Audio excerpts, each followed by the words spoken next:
thiang lima sual thoi na la han chu dai pon an hal thina min chan dam turin ama nge in hlanin kong khar pon a chuan kan sual phuri na lo tua mu sit le ti el nan hing lukhum ne sual na reng nei lo chu dai pon a chuan an khai ka an mu sit na chu purin ikan chua kang u heta hian khomun het nei kan ni lo ve in thoi na nung pathian lom tlang ni turin ho ui chua ang u dai pona atuan na itom pui ang u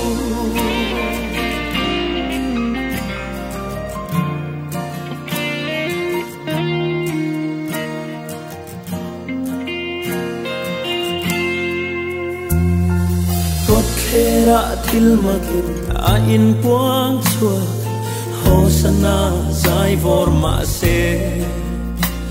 van lalung oi na chu kalvari tlanga thing an che donga van lal fa pa tuar na chu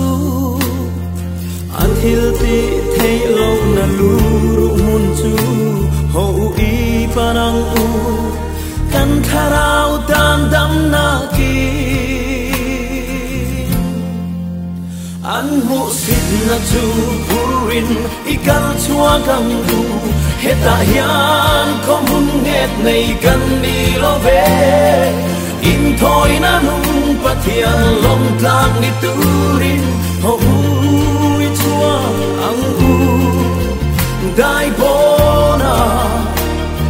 atuar na itom pui ang u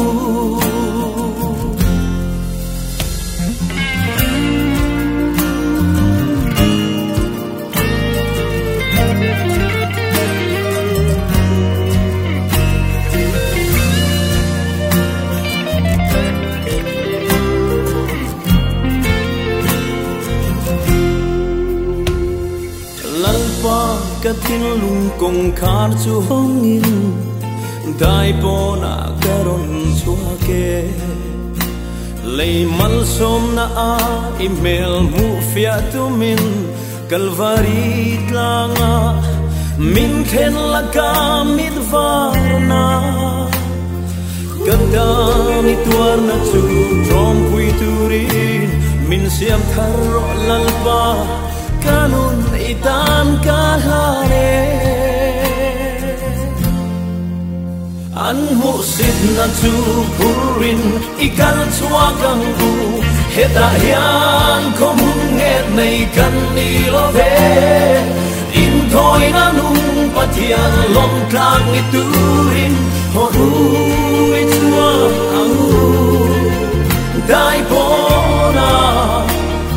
atuar na itom pui ang u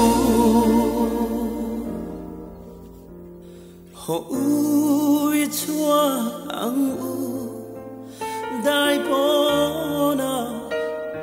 atuar na itom pui ang